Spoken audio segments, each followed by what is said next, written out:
Section 157. Vaisampayana continued. On that Rakshasa having been slain, that lord, the royal son of Kunti, returned to the hermitage of Narayana and began to dwell there.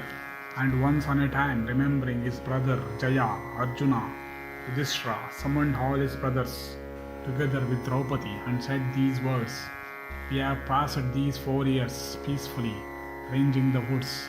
It hath been appointed by Vibhatsu that about the 5th year he will come to that monarch of mountains, the excellent cliff Shweta, ever graced with festivities, held by blooming plants and maddened kokilas, and black bees and peacocks, and chatakas, and inhabited by tigers and boars, and buffaloes, and gavayas, and deer and ferocious beasts, and sacred and lovely with blown lotuses of 100,000 petals, and blooming lilies and blue lilies, and frequented by the celestials and the asuras. And we also, eagerly anxious of meeting him on his arrival, have made up our minds to repair thither. Partha, of unrivaled prowess, hath appointed with me, saying I shall remain abroad for 5 years, with the object of learning military science, in a place like unto the region of the gods. Shall we before the wielder of Gandiva arrive after having obtained the weapons? Having said this, the Pandava summoned the Brahmanas, and the sons of Pritha, having gone round the ascetics of rigid austerities, and thereby pleased them, informed them of the matter mentioned above. Thereupon the Brahmanas gave their assent, saying, "This shall be attended by prosperity and welfare, O foremost of the Bharatas.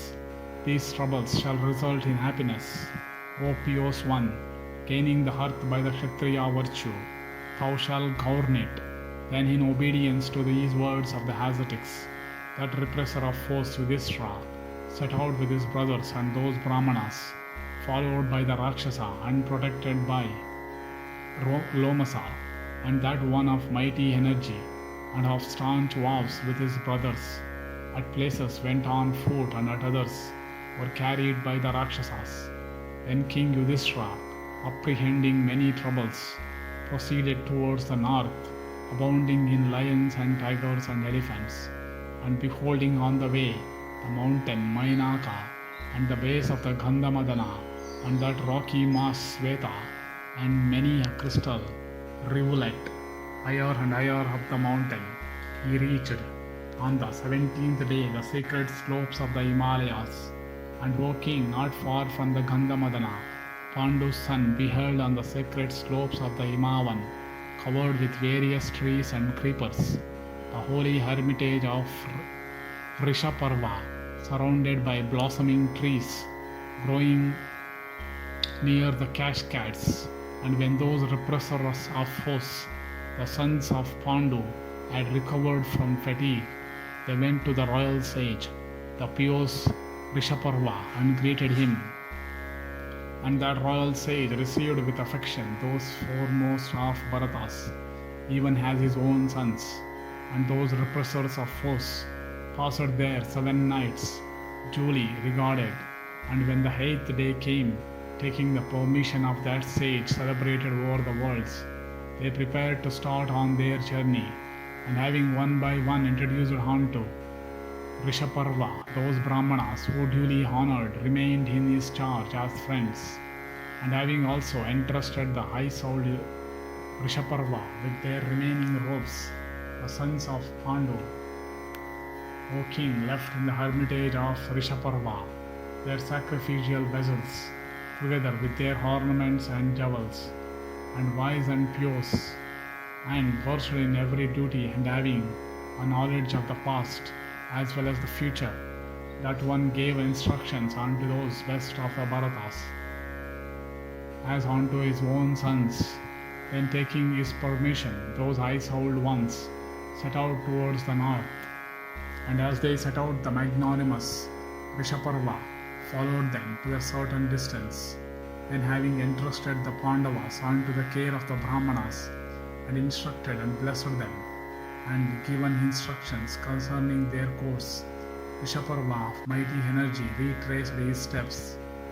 The Kunti's son Yudhishthira, of unfailing prowess, together with his brothers, began to proceed on foot along the mountain path, inhabited by various kinds of beasts, and having dwelt at the mountain slopes, densely overgrown with trees. Pandu's son on the fourth day reached the Shweta mountain, like unto a mighty mass of clouds, abounding in streams and consisting of a mass of gold and gems, and taking the way directed by Yaksha-Parva, they reached one by one the intended places, beholding various mountains, and over they passed with ease many inaccessible rocks and exceedingly impassable caves of the mountain, and Dhaumya and Krishna and the Partha and the mighty sage Lomasa went on in a body, and none grew tired, and those highly fortunate ones arrived at the sacred and mighty mountain, resounding with the cries of birds and beasts, and covered with various trees and creepers, and inhabited by monkeys and romantic, and furnished with many lotus lakes, and having marshes and extensive forests. And then with their downstanding erect, they saw the mountain Kandamadana, the abode of Kim Purushas, frequented by Siddhas and Charanas, and raised by Vidyadharis and Kinnaris, and inhabited by herds of elephants, and thronged with lions and tigers, and resounding with the roars of Sarabas, and attended by various beasts. And the warlike sons of Pandu gradually entered into the forest of the Gandhamadana, like unto the Nandana gardens, delightful to the mind and heart, and worthy of being inhabited, and having beautiful groves. And as those heroes entered with Draupadi and the high-souled Brahmanas, they heard notes uttered by the mouths of birds, exceedingly sweet and graceful to the ear, and causing delight and dulcet, and broken by reason of excess of animal spirits. And they saw various trees bending under the weight of fruits in all seasons, and ever bright with flowers, such as mangoes and hog plums, and bhavyas, and pomegranates, citrons, and jacks and lakujas, and plantains, and aquatic reeds, and parvatas, and champakas, and lovely kadambas, and bilvas, wood apples, and rose apples, and kasmaris, and jujubes, and figs, and glamorous figs, and banyans, and ashwa, thas, and kirikas, and bhalatakas, and hamlakas, and bibitakas, and ingudas, and karmardas, and tindukas of large fruits. These and many others on the slopes of the Gandhamadana, clustered with sweet and nectarine fruits. And beside these they beheld champakas, and ashokas, and ketakas, and vakulas, and punnagas, and sattaparnas, and karnikaras, and patals, and beautiful kutajas, and mandaras, and lotuses, and parijatas, and kovidaras, and devadarus, and salas, and pamira palms, and tamaras, and pippalas, and salmalis, and kinsukas, and singaspas, and saralas, and these were inhabited by chakoras, and woodpeckers, and chatakas, and various other birds, singing in sweet tones, pleasing to the ear. And they saw lakes beautiful on all sides with aquatic birds, and covered all round with kumudas, and pundarikas, and kokanadas, and utpalas, and kalaharas, and kamalas, and thronged on all sides with drakes, and ruddy geese, and ospreys, and gulls, and karandavas, and plavas, and swans and cranes and shags and other aquatic birds. And those foremost of men saw those lotus lakes beautified with assemblages of lotuses, and ringing with the sweet hum of bees, glad and drowsy on account of having drunk the intoxicating honey of lotuses, and reddened with the farina falling from the lotus cups. And in the groves they beheld with their hands peacocks, maddened with desire caused by the notes of cloud trumps. And those wood-loving glad peacocks, drowsy with desire, were dancing, spreading in dalliance their gorgeous tails, and were crying in melodious notes. And some of the peacocks were sporting with their mates on kutaja trees covered with creepers, and some sat on the boughs of the kutajas, and spreading their gorgeous tails, and looking like crowns worn by the trees. And in the glades they beheld the graceful Sindhuvaras, like unto the darts of Cupid. And on the summits of the mountain they saw blooming Karnikars, bearing blossoms of a golden hue, appearing like earrings of excellent make. And in the forest they saw blossoming Kuruvakas, like unto the shafts of Cupid, which smiteth one with desire and maketh him uneasy. And they saw tilakas appearing like unto beauty spots painted on the forehead of the forest. And they saw mango trees graced with blossoms, hummed over by black bees, and serving the purpose of Cupid's shafts. And on the slopes of the mountain there were diverse blossoming trees, looking lovely, some bearing flowers of a golden hue, and some of the hue of the forest conflagration, and some area, some sable, and some green like unto lapises. And besides these there were ranges of salas, and tamaras, and patalas, and vakula trees, like unto garlands put on by the summits of mountain. Thus, gradually beholding on the slopes of the mountain many lakes, looking transparent like crystal, and having swans of white plumage, and resounding with cries of cranes, and filled with lotuses and lilies, and furnished with waters of delicious feel, and also beholding fragrant flowers, and luscious fruits, and romantic lakes, and captivating trees, the Pandavas penetrated into the forest with eyes expanded with wonder. And as they proceeded, they were fanned by the breeze of the balmy field, and perfumed by kamalas, and utpalas, and pundarikas. Then Yudhishthira presently spake unto Bhima, saying, "Ha, O Bhima, beautiful is this forest of the Gandhamadana. In this romantic forest there are various heavenly blossoming wild trees, and creepers subdecked with foliage and fruit, nor are there any trees that do not flower. On these slopes of the Gandhamadana all the trees are of sleek foliage and fruit. And behold how these lotus lakes with full-blown lotuses, and ringing with the hum of black bees, are being agitated by elephants with their mates.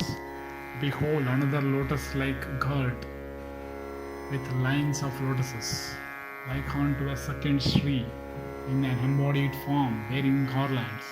And in this excellent forest there are beautiful ranges of woods, rich with aroma of various blossoms, numbed over by the black bees. And O Bhima, behold on all sides the excellent sporting ground of the celestials. By coming here we have attained extra-human state, and been blessed, O Partha, on these slopes of the Gandhamadana. You beautiful blossoming trees, being embraced by creepers, with blossoms at their tops, look lovely. And O Bhima, hark unto the notes of the peacocks, crying with their hens on the mountain slopes, and birds such as chakoras and satapatras, and maddened kokilas, and parrots are alighting on these excellent flowering trees, and sitting on the twigs, myriads of jivakas of scarlet, yellow and red hues are looking at one another, and the cranes are seen near the spots covered with green and reddish grass, and also by the side of the cascades. And those birds, Bringarajas and Upachakras, and herons are pouring forth their notes, charming to all creatures. And lo, with their mates, these elephants, furnished with 4 tusks and white as lotuses, are agitating that large lake of the half Lapises.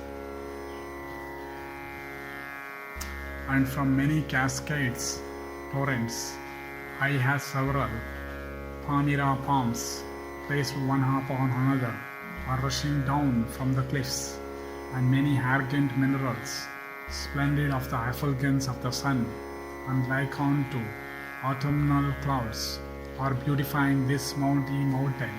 And in some places there are minerals of the hue of the collyrium, and in some those like unto gold, in some yellow orpiment, and in some vermilion, and in some caves of red arsenic, like unto the evening clouds, and in some red chalk of the hue of the rabbit, and in some minerals like unto white and sable clouds, and in some those effulgent as the rising sun.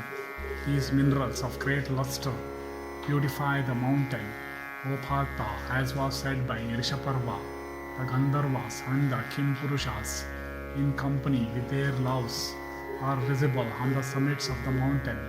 And O Bhima, there are heard various songs of appropriate measures, and also Vedic hymns, charming to all creatures.